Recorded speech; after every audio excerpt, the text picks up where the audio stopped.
Before we jump into this video, I just wanted to take a moment to note that both Mrs. Six and I stream over on Twitch every Tuesday, every Saturday, and every Sunday at 3 p.m. Eastern Standard Time, and at the moment this video goes live, we'll actually be streaming. So if you have some time and you just want to hang, after the video is over, come on over and join us on Twitch. Additionally, both the new Digimon MMO and Tower of Fantasy are in their beta test phases, so if you're looking to try either of those out, click the respective links in the description below to participate. Now, welcome back to another Weekly Byte of MMORPG News, a series where we cover every bit of MMO related news that mattered to me this week, that I think is important, that needs highlighting. If this is your first time here, consider subscribing to the channel for new MMO news like this every day, general MMO discussions, MMO giveaways, and if you feel like I deserve it, drop a like and a comment on the video. It is a huge help for the YouTube algorithm. Now, we got quite the video for you all today, with news on games that I haven't covered before, to games that I never thought I'd cover again, to beta tests for you to participate in if you're interested. This week has it all. So sit down, grab yourself a cookie, and let's jump into this week's Weekly Byte of MMORPG News. I don't think I've really ever talked about the Lord of the Rings Online, although I figured since I am going to be streaming this over on Twitch in the near future, it might be a good opportunity to give it some coverage. It definitely needs it, especially given its 8th expansion, the Fate of Gundabad, just rolled out onto the live servers. Yeah, after what seems like decades of being online, the Lord of the Rings Online continues to receive, well, regular might be a little generous, but the game continues to be updated and receive expansions that introduce new regions, new classes like the Brawler class coming with this update, and more. Now might be a good opportunity to jump into the game if you haven't experienced what the game has to offer, of which there is much. Then, depending on whether you were really anticipating playing Endwalker on the 23rd, you might be disappointed to learn that Final Fantasy XIV's upcoming expansion has been delayed. Not by a sizable length, from the 23rd of November until the 7th of December, so 2 weeks. I know this is going to be an issue for a lot of people that took time off work, as they're going to be at home, bored, with absolutely nothing to do, and will likely miss the initial rush that they were hoping to be a part of. Nevertheless, it is better to suffer a short-term delay like this than to have the expansion launch and have it riddled with bugs. I did a dedicated video on Broken Ranks after streaming it with Mrs. Stinks, and honestly, it was a unique Divinity-esque MMO. This was something that I never really felt, never really experienced before, yet it was still very incomplete. Fast forward a few months later, apparently the game is launching. According to the developer, the top-down isometric MMO has a launch window of January 2022. This will be a full release with significantly more content than the iteration of the game that we played. Public test realms are a necessity when it comes to MMOs. They're a public means with which to test content that will inevitably make it onto the live servers at one point. And New World, more than any other MMO in recent memory, desperately needed one. The PTR opened up on the 11th with the introduction of a large new patch featuring new quests, combat alterations, new features, and more. New World and Amazon haven't really had the greatest track record with regards to the game, but this might allow for more thoroughly tested content that doesn't necessarily end up breaking the game or trashing the economy every other week. Lost Ark just released into closed beta testing to a sizable number of active concurrent players, almost 90,000 as of 7 days ago. For reference, New World, Amazon's other MMORPG, reached almost 200,000 concurrent players at its peak.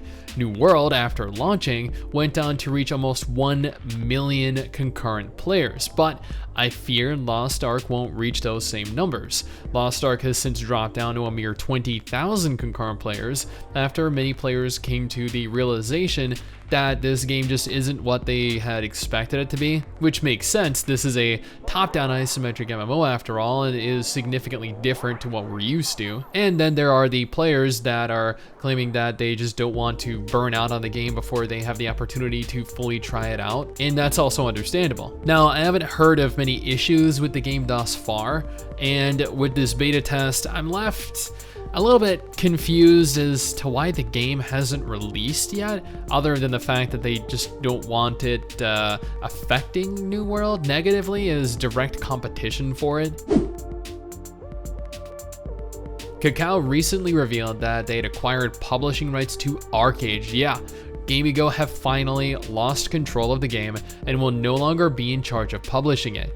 I'm honestly not sure this is really going to do anything for the game overall, as it is still going to be equally as pay to win and as broken as ever. I'm assuming here, given that Kakao and Exile Games are working on ArcheAge 2, that this was more a move to ensure they own rights to the entire ArcheAge intellectual property.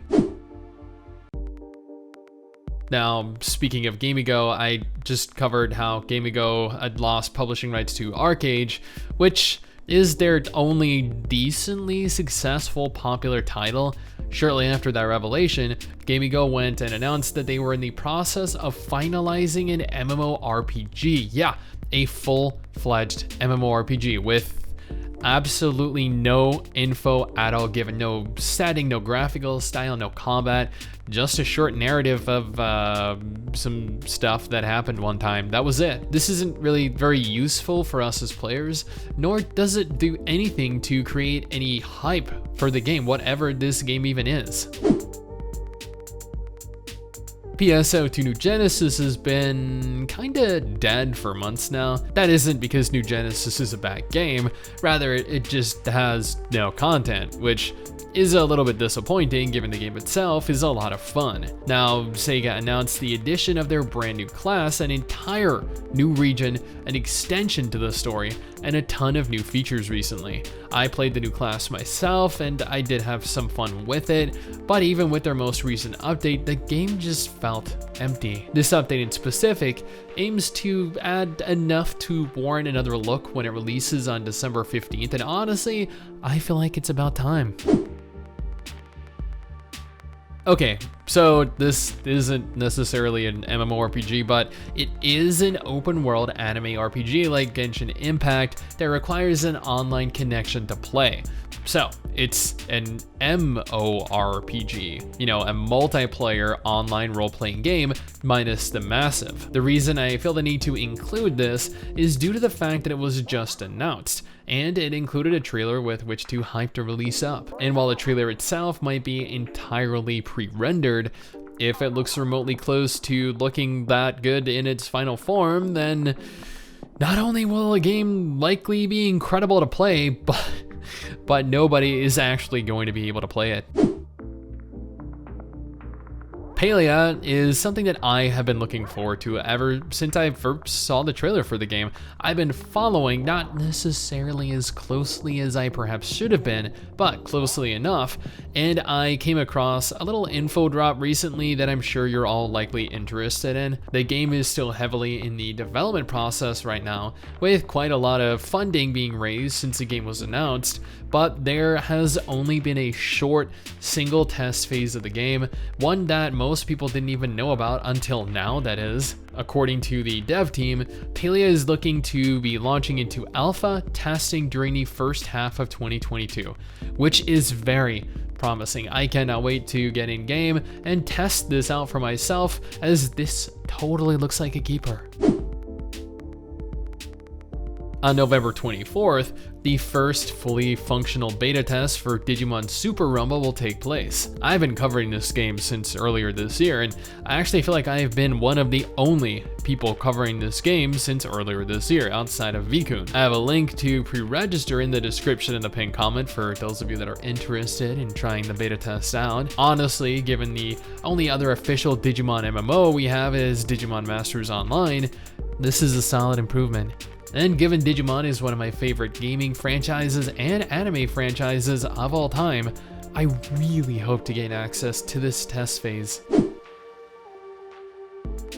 And speaking of beta tests, did you know that Tower of Fantasy's final beta test phase is currently active? Yeah, it actually began on November 10th, allowing for players to get into the game and test it out ahead of its release, hopefully early next year, or later this year, if that is at all possible. This final ultimate test phase, in their words, is implementing every single alteration that they've made and every improvement that they have been actively working on, finalizing years worth of effort. If you're looking to get into that beta test phase as well, I will have a link to that in the description too.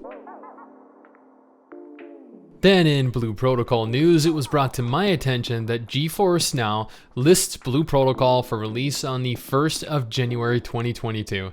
Something that I do not believe to be true. I know it would be amazing to have it released then, or even have a final test phase, but in my opinion, and that is all this is, that is a mere placeholder date.